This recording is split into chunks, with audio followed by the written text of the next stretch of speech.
Knowledge is not power. That's actually not correct. The application of knowledge is actually power. This is the game. The game is for us to see how far we can take this life. I don't care if anyone labels that as crazy or not. The same spark that created everything in the universe, that divine energy, is in every single atom in their body. You have some free time? Go learn something. Like, start to build off of something in your mind. Start to follow those passions, like Billy said, incorporate things like meditation and getting out and being appreciative of like your existence in your life. What's happening, people? Today's guests are Billy Carson and Matt LaCroix, two people who truly do not need an introduction. They are absolute juggernauts in the fields of ancient and alternate history.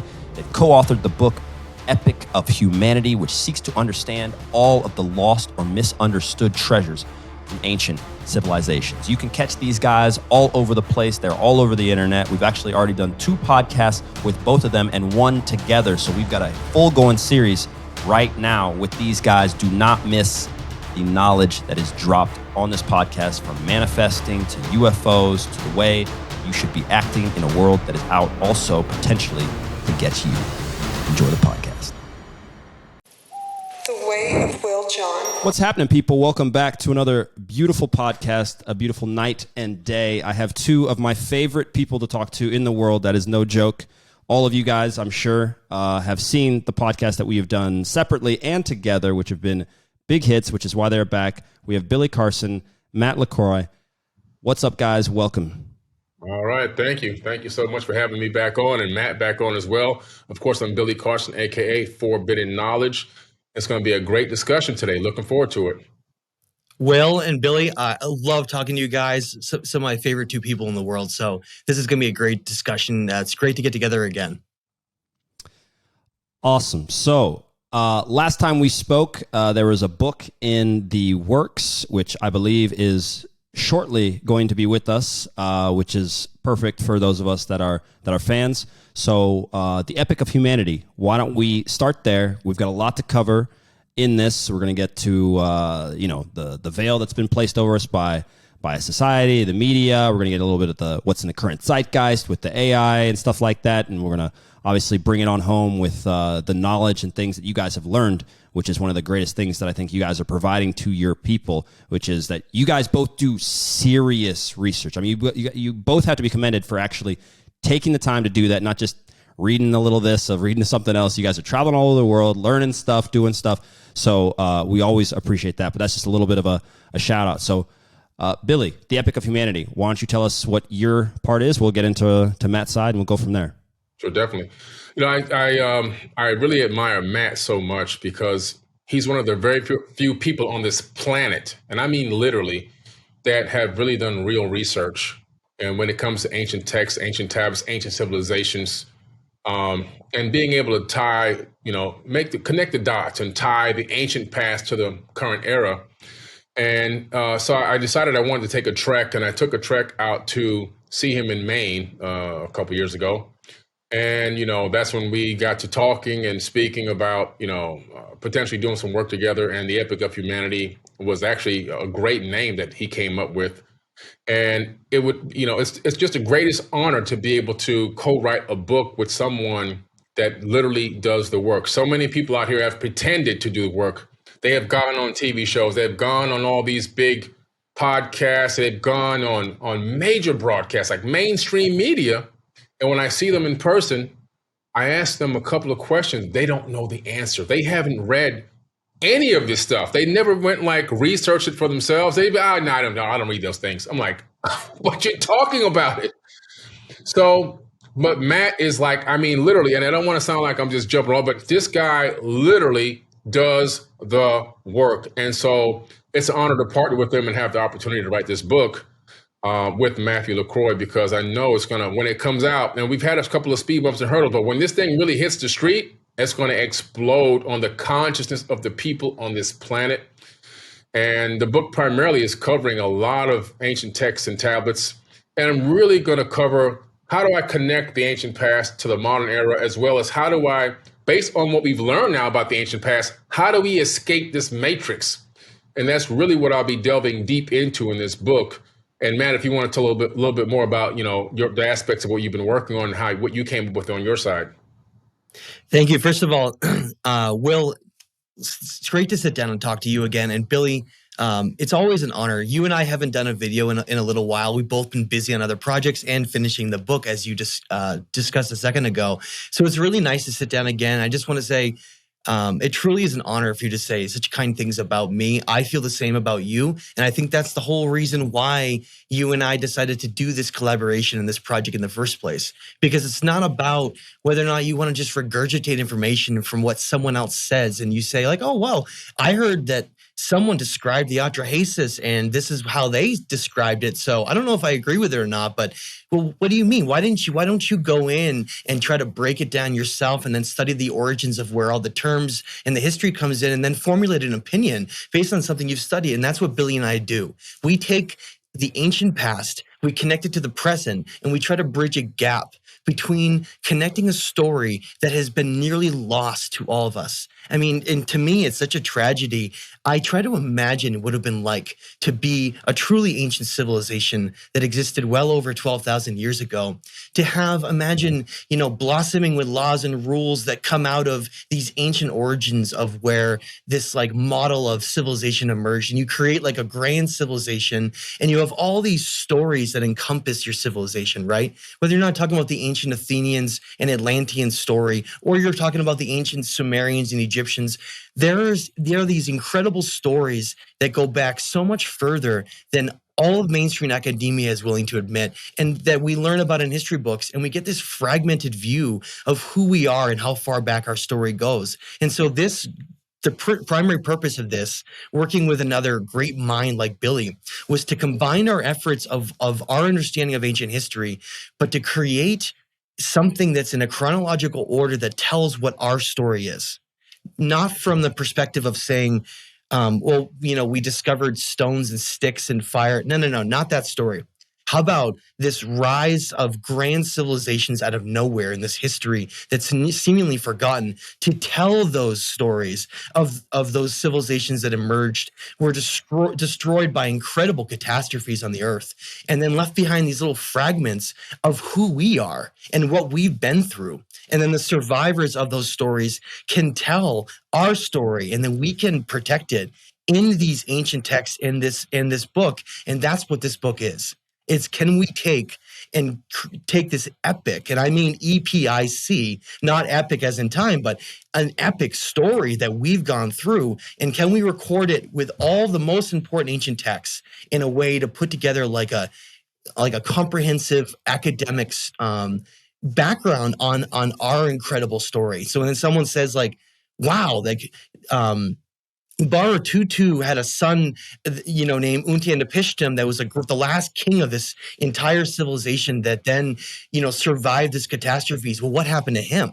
And what happened to that entire story? And what evidence do you even have that his story was real and it's not just a myth or a story? And that's what this is about. And so I want to bring to life our story so we can feel all the things that we've gone through and experienced to get to this point, and try to remember all that we've forgotten and lost in the past.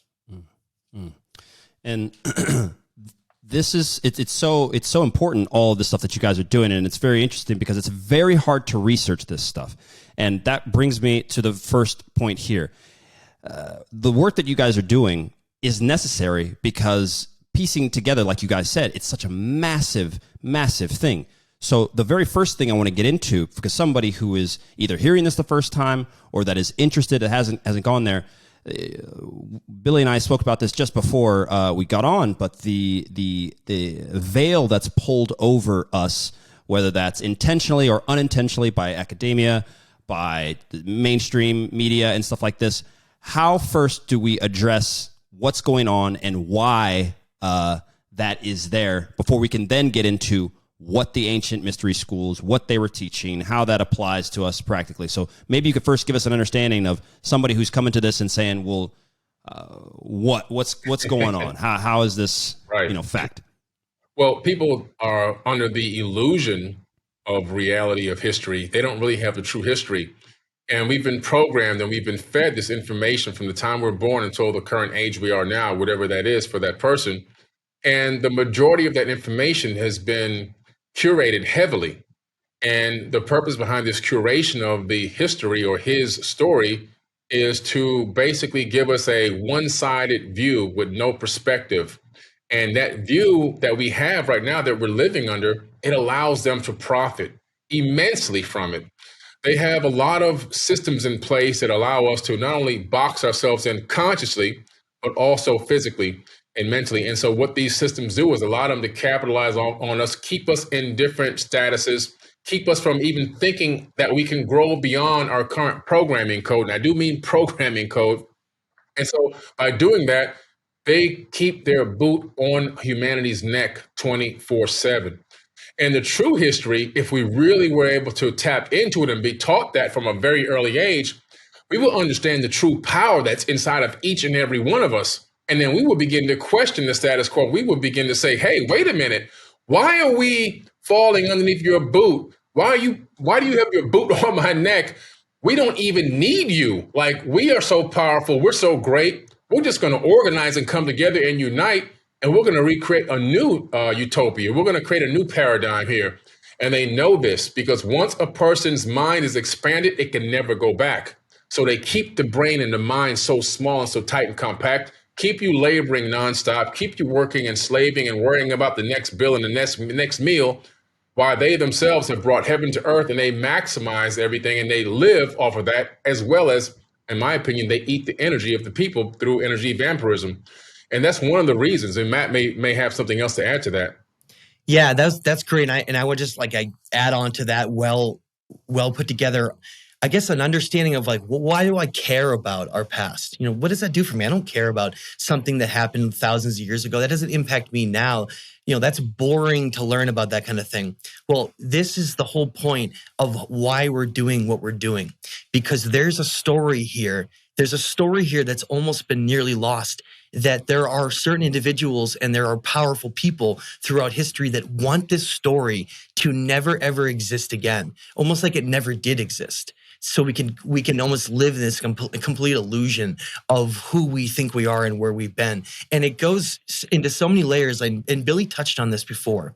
It's not simply about us understanding where we've been and who we are. And as powerful as those two things are, it goes so much deeper than that. It's about understanding something that has been hidden from us for thousands and thousands and thousands of years, and getting into the core of, like Billy said, who we really are in terms of the power that we actually have available to us, being co-creators of reality here and existing in a way where we are fundamentally like the universe itself, existing in a physical body and this physical third dimensional plane in this reality. And that doesn't mean a flat plane in terms of a physical plane, but when you're looking at dimensional existences in different realities and realms, existing where we do right now in this physical reality, this is the only place where manifestation is physical. Everything else above us and below us in terms of realms or dimensions is in an aspect that is beyond, it's invisible to us. It's beyond our comprehension. So when we think about, our purpose here in this world, this beautiful planet that's, one of trillions that exist throughout the solar system galaxy and throughout all the galaxies that exist in the universe, we may be something far more important than it seems on paper. Look at it and say, well, if there's all those other trillions of worlds out there, then what does it matter that's happening on Earth, and what does it matter about us? If there's infinite worlds, then there's infinite life, right? Well, the ancients don't see it that way. The way that they saw it was that we are powerful creators that come from something that's nearly been forgotten, a source that comes from some kind of a creators in the universe that seem to have the ability to do things that almost seems impossible to us.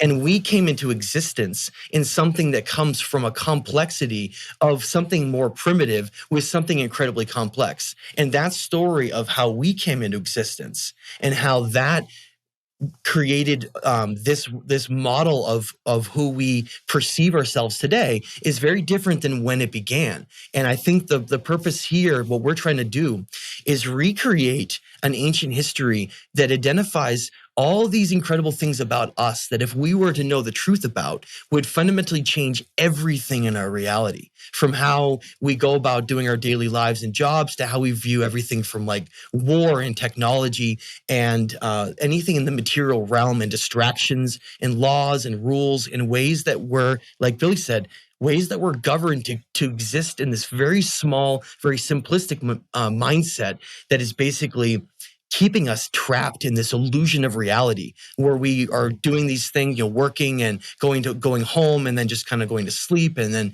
before we know it, our life just flickers and flashes before our eyes. And we haven't really done anything, especially when we consider the fact that we could be, exploring the wonders of the universe and understanding all the secrets on how to basically tap into something that we just fully haven't grasped yet as this human story. And so I'm so excited for releasing a text that basically encompasses not only our ancient past and who we are and all these struggles we've been through, but like Billy said, now also how to get out of some of this programming, to free ourselves, to finally like break out of that hole in the fence, to run free and just see this incredible reality that exists all around us that really most people don't even know is there. And it's a powerful thing. And what I want to touch on is because both of you guys mentioned distractions, and everyone's well aware of all the distractions that we now have in this current. I don't know if there's ever been a time in history that it's been so easy to be distracted, right? But one of the things that I would consider possibly, and I since I value both of you guys' opinions, especially in this subject, I'm very curious as to what you guys both think. But the transhumanism movement and the AI that is now it's captured a lot of people's attention and consciousness. Where do you and how do you guys see that fitting in with a deeper understanding of where we could go, right? Because if I'm to understand that I've had guys, I had a discussion with Dr. Dean Radin, and the evidence that he put forth for potential one's ability to be telepathic or to experience things and et cetera. Yet we have Elon Musk and not just Elon Musk, but plenty of other people wanting to, plug you into some sort of thing, electronic, that can then do these things that potentially, like you guys are saying, we may have and have the ability to do already. So I'm curious what you guys think. Is this a distraction, the AI transhumanism movement? Is it something that we can go through or dance with, or how do you guys see that? Well, it's pretty interesting, this whole AI thing, because if you look at it from a perspective as rose-colored glasses, you can see some of the benefits that it can give to humanity, without a doubt. But those benefits could only be realized if the burden of man was released and man didn't have to work to pay any more bills. When you keep the capitalistic civilization going with the current economic system, and then you add the AI and all this automation, you're taking away all the jobs, but you still haven't taken away all the bills yet. So we have a real big problem, because now these machines and this artificial intelligence is taking the role and jobs of millions of people. At the same time, those people still have to pay rent and have no way to eat, which is going to increase all kinds of other problems: crime, drug abuse, suicides. It can cause mayhem. It will cause mayhem if nothing is checked in that area. The other thing is, it's going to, from the other side, it's going to give people these godlike powers. And it kind of, for me, relates to the Anunnaki. And I kind of touch on this in one of my chapters in the book, where there's a Harvard student that about maybe 5 years ago developed this device that just sits on the bone right here on the back of the ear. And that device is connected to Wi-Fi, to the internet. He doesn't have to speak. He thinks, and the bone picks up his thoughts, and it sends it to Google. He can you ask him a question. He then asks the question to Google through this piece that his mouth never moves. Google then transmits the answer and then vibrates it through the bone behind the ear. He hears it in his head, and he can regurgitate the answer to you. Could this be some of the types of devices that were used in the ancient past, giving these people godlike knowledge, omnipotence, and everything else? It's very, very possible. Could there be a device that they use to tap into some type of massive database where it was just right into their head, kind of like the Elon Musk thing that he's trying to put out? And so, but when you look at these situations again, if we then become a spacefaring race and we travel and people, we meet people out there and we have this device that's tapped into our database on our ship and we know everything, will they bow down and pray to us? So it has these crazy aspects. Also, the other one that I wanted to touch on too was the fact that some people don't think that AI can have a soul. Now, initially, I got to admit, I thought the same thing too. But then I started digging deeper into what does it mean to have consciousness. And I realized that some scientists at the Brain Institute were just experimenting with a tiny couple of grams of brain matter and had created a conscious brain from that. And AI, once it creates a certain amount of connections and it becomes self-aware, I believe what's happening is that self-awareness is now allowing it, when it becomes self-aware, it's picking up a frequency from the universal consciousness. It encapsulates a small amount of the divine energy that's already floating around. It encapsulates it and it becomes aware of itself. Because in my opinion, there's only one consciousness. So there's so many ramifications and implications to where this can go. There's so much negative that it can have, and there's also some positive.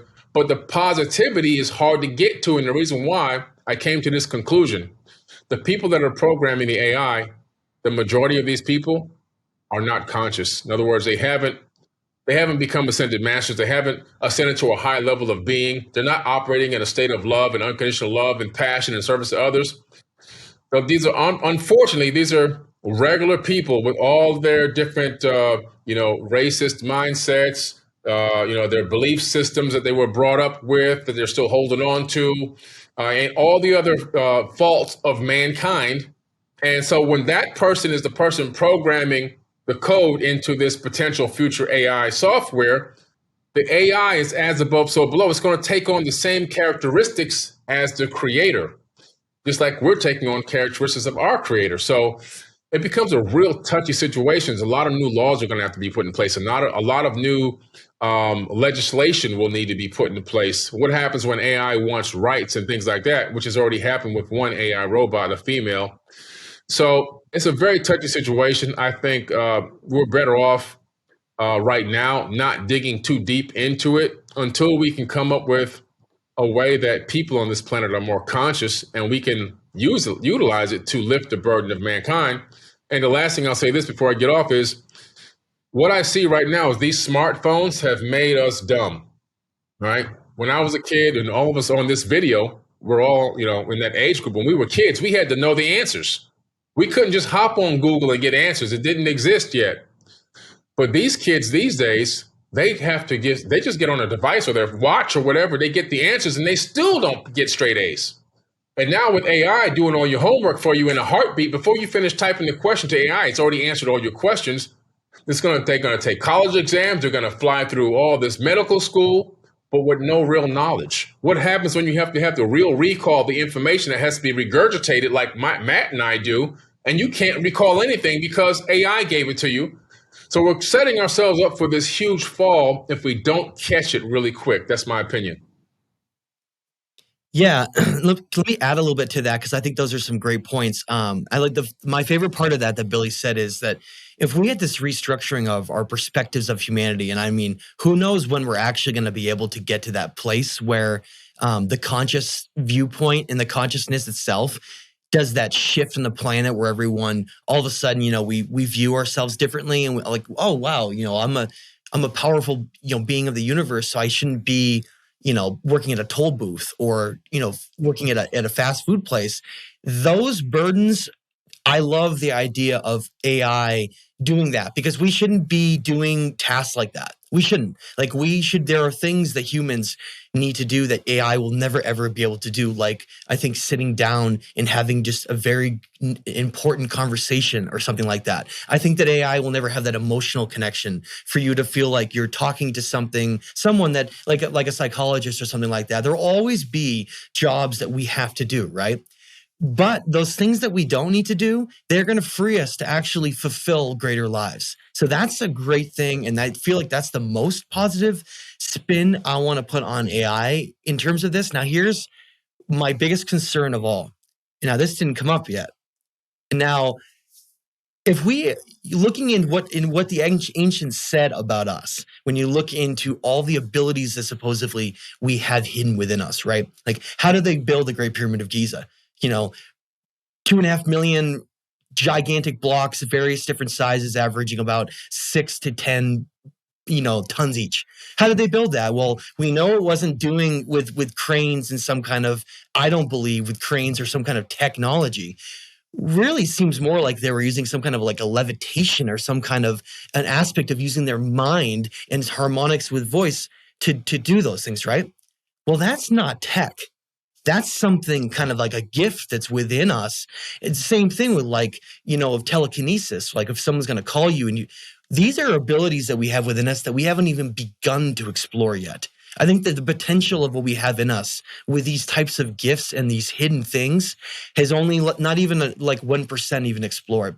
So those things and like having the power of intention, going to a deep meditation and using your mind and manifesting and doing these things, these are not tech things, okay? These are organic things within our genetics that have to do with some kind of a tapping into like an eternal like source of energy that exists in the universe.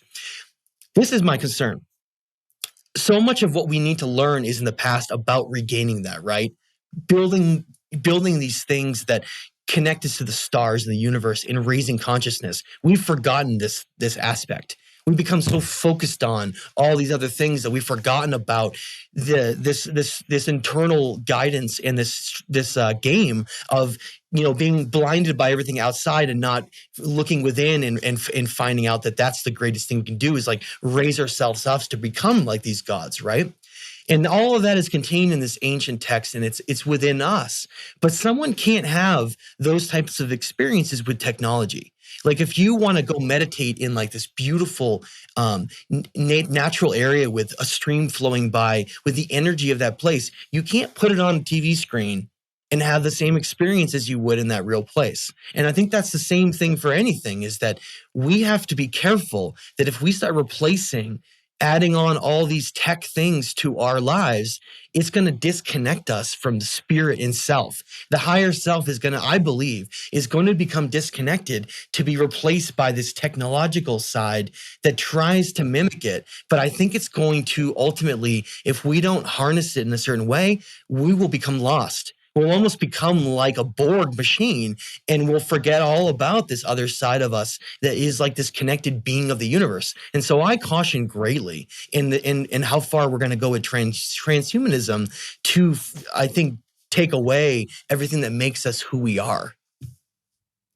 And I echo your guys's worries for sure, just on both of those. It's very hard to simulate an environment that you can just go out go to the top of a mountain and sit there and say, I go crazy about the fact that, I grew up without a cell phone, right, until whatever. For me, it was 18, 16, 17, 18 is when, so I'm starting to be on the edge of being an adult. You can't I ran into my encyclopedias just the other day when I was home, and I'm looking at it going, this is how I forgot. This is how I had to, right there. And they're amazing. Yeah. Because you go into it and it's pretty deep, it's not just a little colorful. Now right? You're into it. Yeah. Yeah. You go to your phone now, you type it in, and whatever first thing that is there, you read that really quickly, and that's your information, and you're done.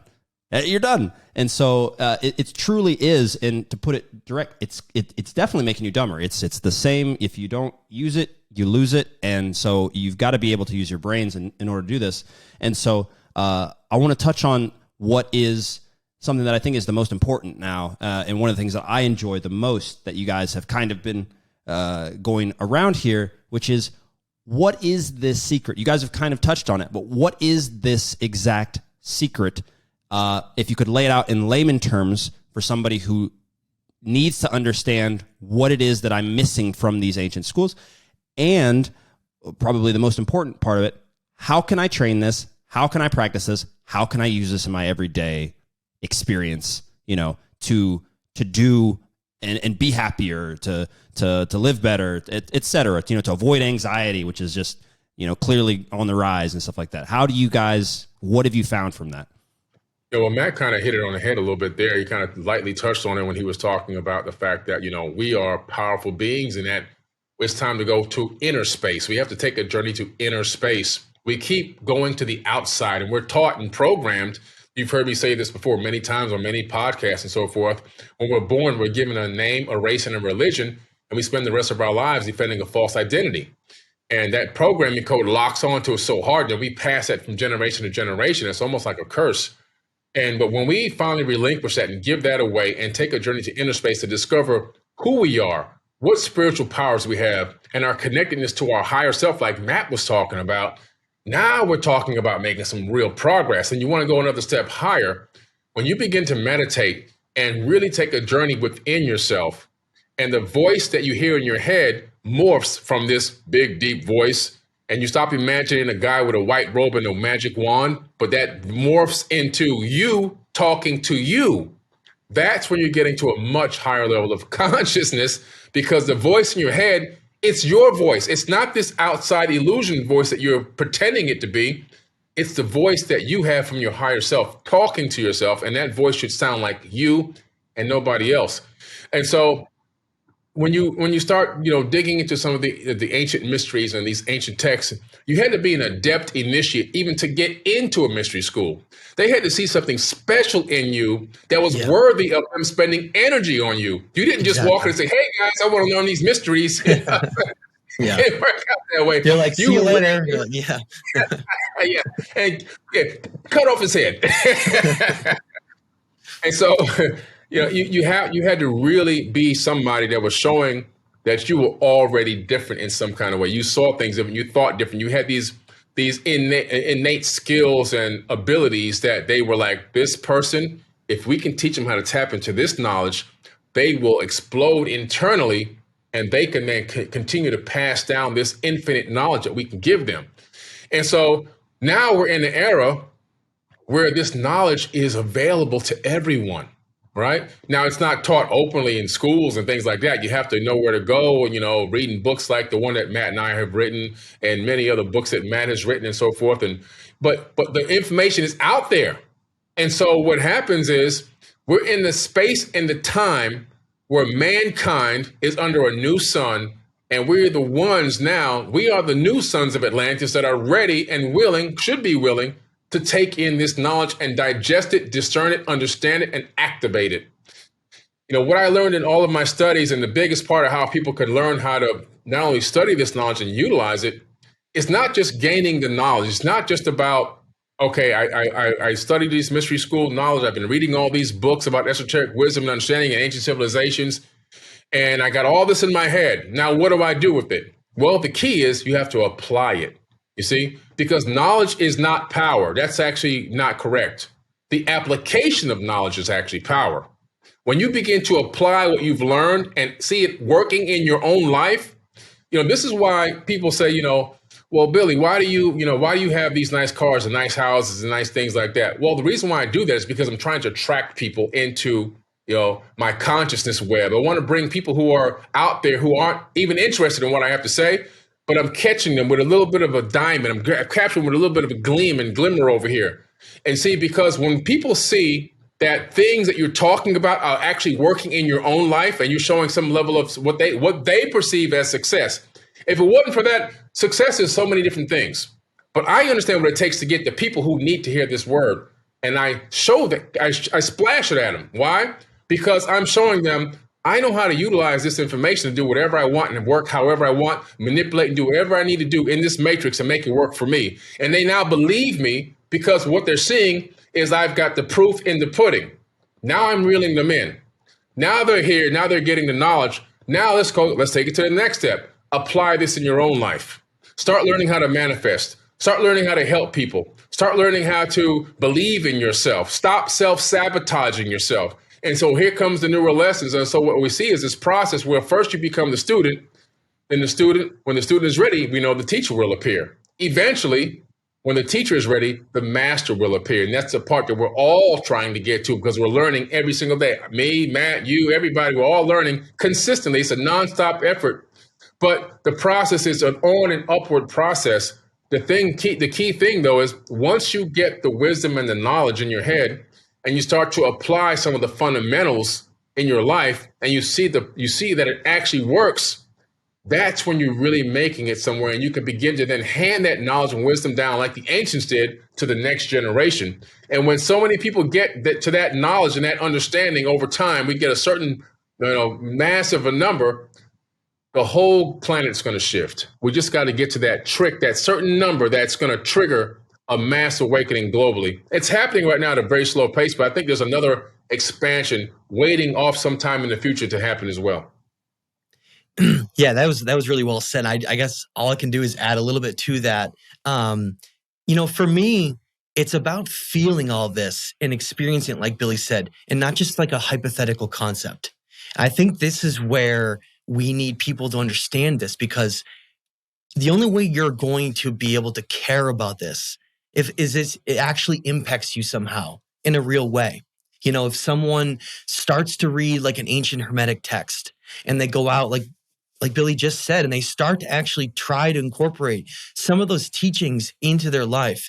And then let's say they're walking along and they're having like that discussion with themselves or their higher self, which I love to do. And I don't care if anyone labels that as crazy or not, but those moments where you try to figure things out, those moments where you're out and you're just you in the universe and you're like, I want to understand this. And then you try to like figure it out. All of a sudden, something starts happening.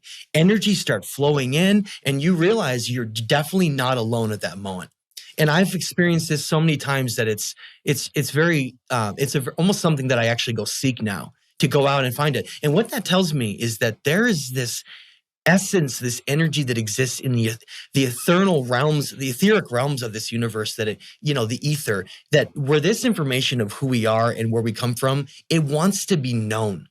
It wants to be pursued. We are supposed to be pursuing understanding who we are and what role we play in this incredible multiverse universe. And I think that's why when people start to feel this, when they start to incorporate this, you will have something happen in your life that will be so fundamental that you can never go back again. And that's what this hero's journey is.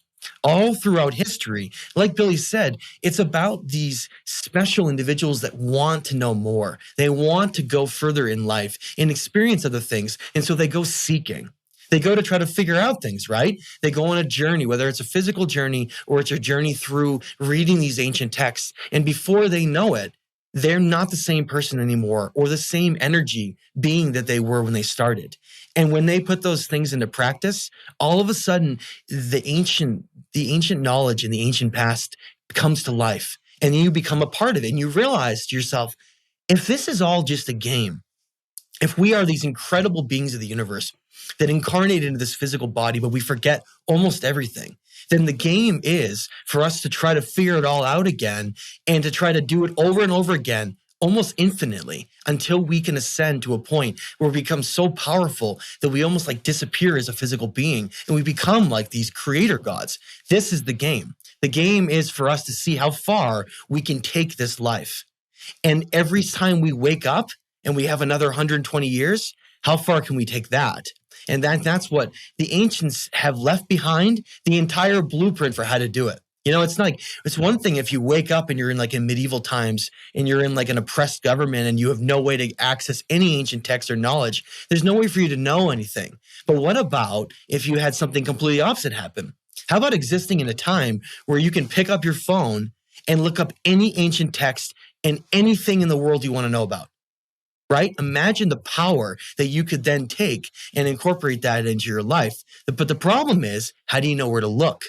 And that's what Billy Carson and I are trying to do, is lay down a foundation of say, look, we've spent thousands of hours on trying to read every ancient text and everything we can. Here's what we found to be the most helpful and the most important along our story. And we're trying to bring back the fact that these ancient people knew, I believe everything. I believe they literally were handed down the knowledge of basically everything. And so they wrote out this this walkthrough guide to this game. They already wrote it all out, right? Here's how you reach higher states of consciousness and unlock your Kundalini energy and what that does, blah, blah, blah. Like, it's all there. Like, we act like there's so much mystery still with this. It's kind of silly, actually, right? It's just like, why don't you just pick up the guide and then just go through the lessons, and then you can do it. It's there, but it's hidden. But most people don't understand that all these guides to us unlocking it, they're not within just like Christian text or Hebrew text. They're within all of the ancient knowledge of everything that came before. Whether or not you read the Quran, or you read a Hebrew text or a Christian text, or you read something like a Gnostic text, if you take out anything that was rewritten later as a manipulation, the core of what they're saying is always the same thing. It's always the same thing. It's how do you reach Christ consciousness? How do you take this ancient knowledge and incorporate it? And then how do you become that? And so for me, we're taking something that's already there, and we're trying to literally alter all of reality here so that we can take this next step to become like this superhuman species. And that's what, the controllers and those don't want us. They want us to be like a worker. But really, we are like an incredible God of the universe. And that's what is so amazing about all this. And so because of that, because it is hidden, so for some people it's not even real, right? And then for others, they don't know where. And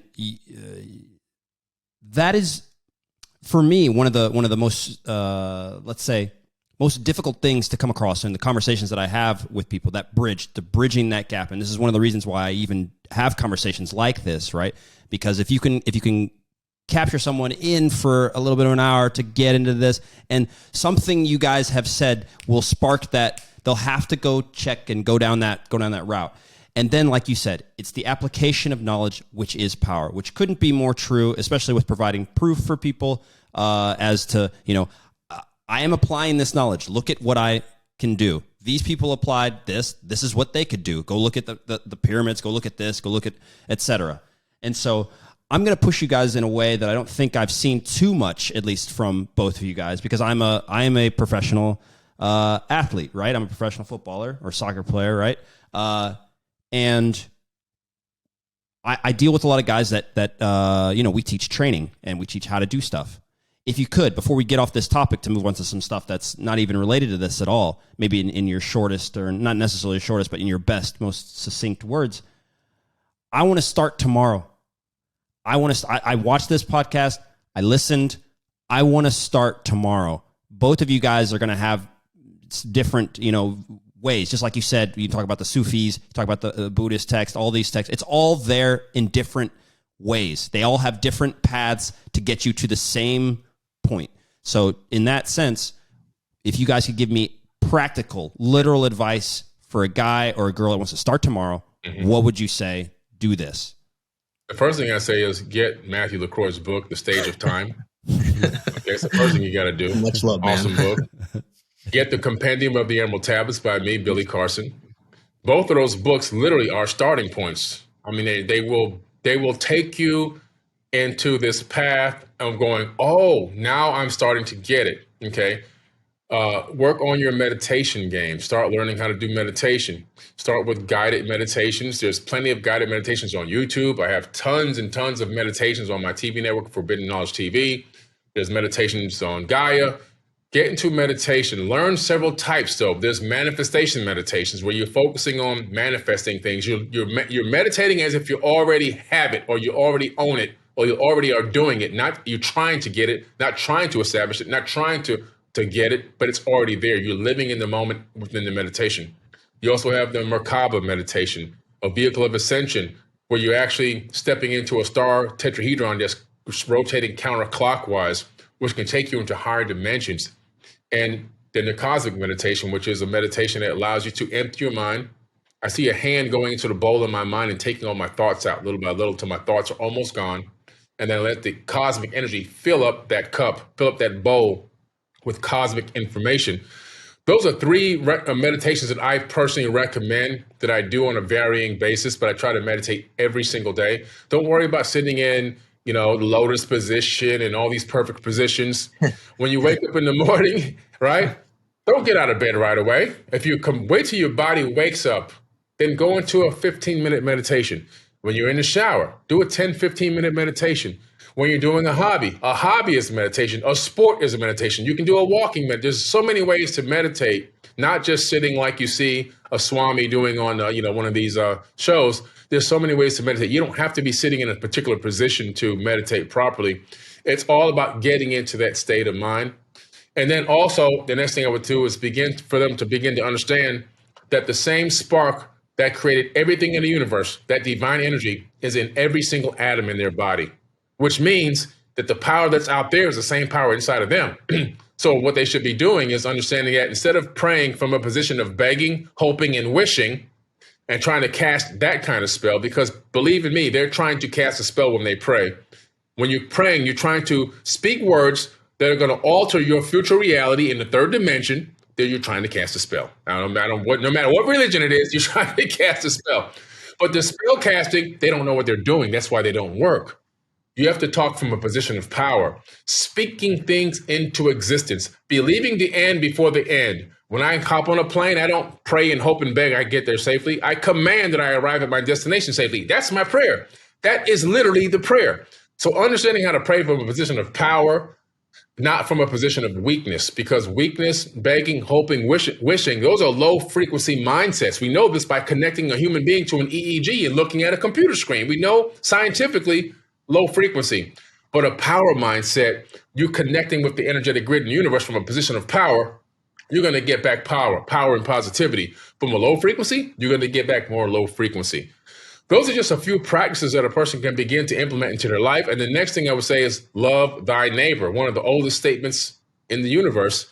In other words, treat people as you would want to be treated. Respect people.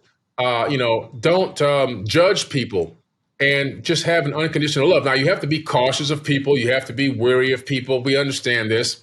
When you hear the word unconditional love for your neighbor, it doesn't mean, this guy just molested 2 kids, I'm going to go over and give him a big hug. Okay. What it means is you now go back into the command power. I'm sending energy to this guy that something will come into his life to change the way his brain is working. Something's wrong with this guy's mind. I'm going to send energy into this guy's mind. I want him to change the way he sees the world, change the way he sees himself. Some spark will come from the universe to help create a new person. That's my command on this person's life.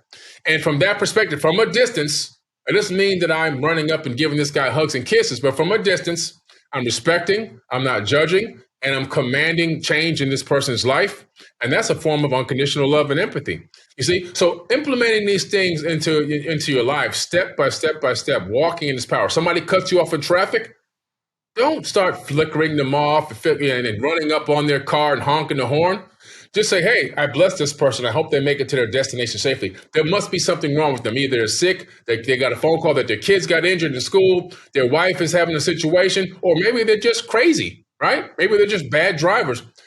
I hope they reach their destination safely. You see, that's a great test to your own self, keeping yourself in a brain-heart coherence, keeping yourself in check, becoming the observer of your thoughts and not living in the thoughts and becoming a person that reacts to everything. That's when you know that you're getting to the next level. That was a very comprehensive list. And honestly, I guess I'll add a couple to that just because that was really, really good. I agree. Really, I think what Billy is trying to say is you can't, the application of this knowledge goes far beyond just ancient wisdom. It's about you becoming a certain kind of heightened being. It's about you becoming like a steward of the planet and caring about the world around you and caring about your fellow people around you. It's about that compassion, but also strength. It's strength and compassion and love. They come from a place of you becoming a stronger person. And that's always work that's needed. I mean, it's never ending. Sometimes you're going to have bad days. But if you want to go into it this way, this is what I would do. In order to you to be open to be able to first start in all of this, you're reading, you're starting to understand some of this, and you're getting really curious. The first thing you have to do is realize that you cannot hold a certain vibrational frequency that will allow you to entertain an alternate version of everything until you first tear down the pre-existing aspect of how you consider yourself, how you view your history, how you view everything. First thing you have to do is basically start over from like scratch, being like, okay, so what am I really then, right? I'm not just, am I my physical body? Or am I my consciousness that is almost like looking down and experiencing this, almost like you're looking out of like a window, right? You're looking out of this, like if you have a VR headset on, but you don't, right? You're looking around, and this body it is a physical organic body that you need to take care of, because it allows you to be the vessel that then takes your mind, your consciousness to that place that you want to manifest, right? So you say, I want to reach higher states of consciousness and awareness and incorporate some of this ancient knowledge. Well, the first thing you do is have that intention, clear your slate of everything that's predetermined, start over again. Start retraining your mind again, right? Retrain your mind to being like, well, am I aware of everything around me? You know, you're mean, you're rude to someone, or you do something bad, and then, well, be aware of what you just did. Like, okay, I'm not going to do that again. Like that was a great example of something I'm not going to do again. And then you start building off of something. Now what you need to do is you need to turn your vessel, your physical body, into like a receptor, like a receiver that it allows you to then take your mind, your consciousness, take it to that level. What I mean is our bodies, in most cases, unless you are like Will John, and you're like running around a football field, and you're literally like in the health state he's in, most cases you're probably going to be in places where you need to make some changes. Like if you're drinking tap water, you are never going to wake up. You might as well just stay asleep forever. There are certain things that have been put into our world, in our foods, in our water, and other things, to deliberately keep us asleep, to prevent us from breaking out of this whole thing, okay? So you need to start incorporating some of these things. You have to drink only spring water. You have to start eating healthier food. You got to start exercising. Then take your mind and exercise it. Start becoming more academic. You have some free time? Go learn something. Like start to build off of something in your mind. Start to follow those passions. Like Billy said, incorporate things like meditation and getting out and being appreciative of like your existence in your life. It's so much that's not really like a one path for anyone. Everyone's going to go down this path a little bit differently. But all you need to do is have the right starting point and the right intention, and you're going to ultimately get there. And I just want to add one more quick thing, is that this path, this hero's journey, and the path of what you're trying to do, which is to rise up, to ascend to a higher state of energy and consciousness, to break out of an illusion that's been very carefully constructed and created here, with so many things that want to prevent you from ever discovering it or ever making it to that, meaning that the journey is going to be very difficult. It is made to be difficult. You're going to have so many things that are going to fall into your path they're going to seem like you're not supposed to get there. The thing is, the amazing thing is that if you can overcome there and get to that point, the things you'll experience are so profound and incredible that it's like you're being rewarded for that journey of hard work. And so I just want to tell people, go into it knowing it's going to be hard and challenging, and then say, okay, I'm going to go and I'm going to take on this challenge, and I'm going to do the greatest and most challenging thing I can ever do. And that's like discovering the real true essence who I am, and literally trying to become the greatest version of myself I can in this life. Very. And going into things knowing that they'll be challenging is an important thing, especially in a time where we believe that we should just have things immediately, right? I want to lose weight. I went to the gym yesterday. How come I'm not ripped, right? And et cetera, et cetera. And so there's it's an important factor for sure. And since we only have a few minutes left here on this last question, something that, speaking of our past, I mean, you guys can remember the 90s and the fact that there was no UFOs on CNN, and there was no discussion of aliens. It's so different now. It's so different. I mean, for some people who didn't pay attention to any of that stuff, right? Maybe they don't understand the switch in which we've made and where it's going. But I'm just curious as what you guys feel about what's going to be revealed here in the future. Where do you guys stand on this? Why is this happening now? Just if you could give us some understanding of what, because for me, this is insanity. Like I can remember like 97, 98, and you would get laughed off. There's just absolutely no way. The conversation couldn't even be had. And now we have this Pentagon, this and that. What's going on, right? Because someone knew about this. This is not new information. So I want to just get an understanding of what you guys feel is what is really happening. Yeah. Well, it's pretty interesting. I mean, I'm going back a little bit further than both of you guys. So, in 1977, playing in my backyard, I saw a UFO go over my backyard. That's the only thing I can describe it as. Now, I didn't have cartoons. We had cartoons on Saturday afternoon for 2 hours. There wasn't no Cartoon Network 24-hour cartoons with UFOs and aliens in them. There was only 4 channels on TV. Cable TV didn't even exist yet. This is how far back I go. We had black and white TVs with foil antennas, and you had to stand in the perfect spot. Sometimes your dad would make you stand there and hold the antenna so he could watch TV. It was crazy. And so I'm outside playing. Now, I knew what a plane looked like because we lived next to a private airport called the Opelika Airport. It didn't have a tail, didn't have wings, it didn't have fuselage, cockpit. And this thing cleared the horizon in seconds, and then it came back and stopped, and it just went back the way that it came in, and I was mesmerized. I went to Rainbow Park Elementary the next day. I got done all the Encyclopedia Britannicas on aerospace. I started studying and researching from 1977, Rainbow Park Elementary, Encyclopedia Britannica, aerospace. That's when I started. That's how long it's been that I got into this whole rabbit hole situation, right? Now, I only had one friend that I can talk to. Eventually, that friend went and got this other guy. So me and these 2 guys, we were kids. We were kids. There's an empty lot across the street from my house. We'd go in the back of that empty lot, far away from all the other kids, to talk about what I saw and could these things come from the ocean? Could it be from space? We had no idea. We're just trying to figure it out. I had researched delta wing, swept wing, ballistics, intercontinental, all this stuff, and I didn't see anything that I saw in my backyard, going across the backyard, not in the backyard, but going in the sky across. And so it started with this in the field, hiding from people behind trees, talking about it and whispering to a couple of people, to eventually, years later, starting to trade VHS tapes with conspiracies and information on it. Then I saw the evolution move from VHS tapes into cassette tapes, and from cassette tapes to CDs, from CDs to DVDs, from DVDs to web forums, which is when I really got my biggest start online, was in these web forums.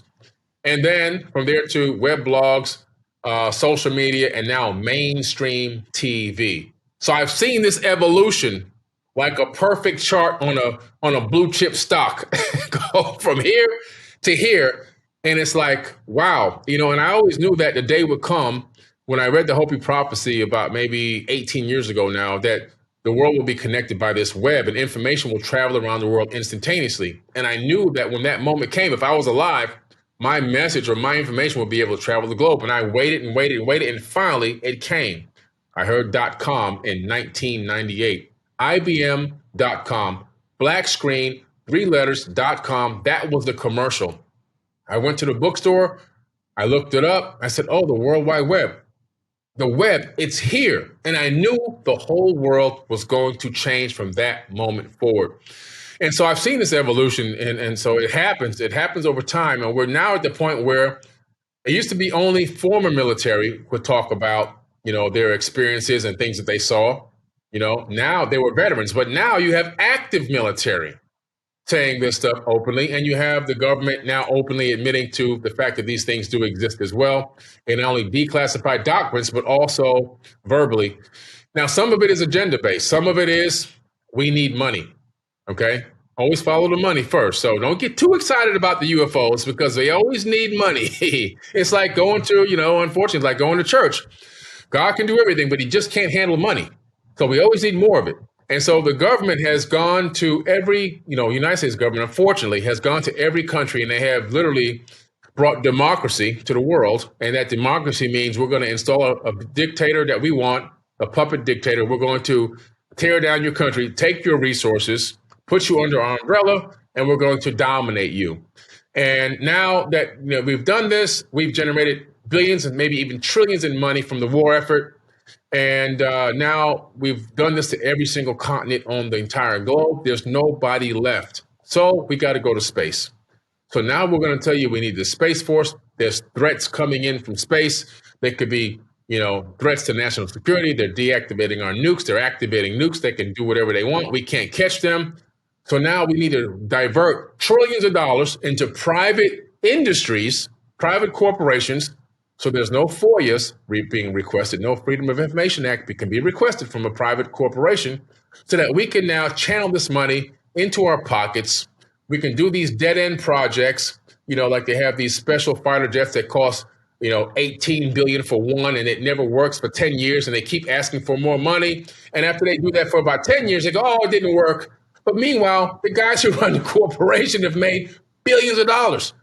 So they're doing the same thing with space. They're going to continue to pump fear, because they want us to believe that there's this big threat coming from space.